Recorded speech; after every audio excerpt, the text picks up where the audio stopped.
আজ ডে 2 ফাটকা রিলিজের, তাই তাড়াতাড়ি রেডি হচ্ছি।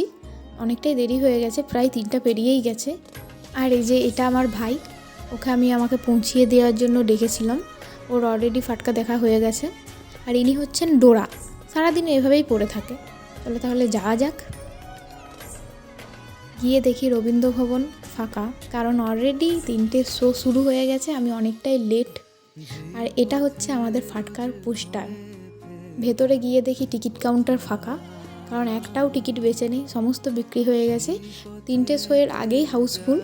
আর এই যে মেন গেটের সামনে হাউসফুল লিখেই দেওয়া হয়েছে, এটা হচ্ছে 3টে শোয়ে পুরো হাউসফুল।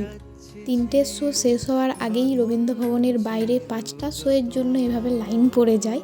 অনেকজনই ভেবেছিল যে কাউন্টারে গিয়ে টিকিট কাটবো শোয়ের দিনেই, তো আমাদের কিছু করার ছিল না, অলরেডি সমস্ত টিকিট বেরিয়ে গিয়েছিল। তাই অনেক মানুষ ফাটকা দেখতে এসেও দেখতে পায়নি, তাদের ফাটকা না দেখেই বাড়ি ফিরে যেতে হয়। আর আমি থ্যাঙ্কস জানাতে চাই শ্রীমন্ত স্যারকে, আমাকে ফাটকাতে একটা ছোট্ট চরিত্রে হলেও সুযোগ দেওয়ার জন্য।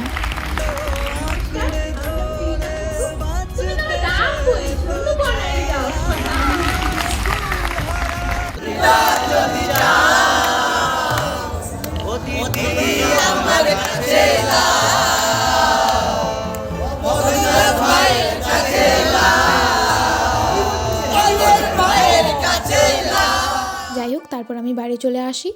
আর আমার বাড়িতে ঢুকতে না ঢুকতেই ডোরা আমার পিছন পিছন আমার রুমে চলে আসে। প্রতিদিনই এটাই হয়।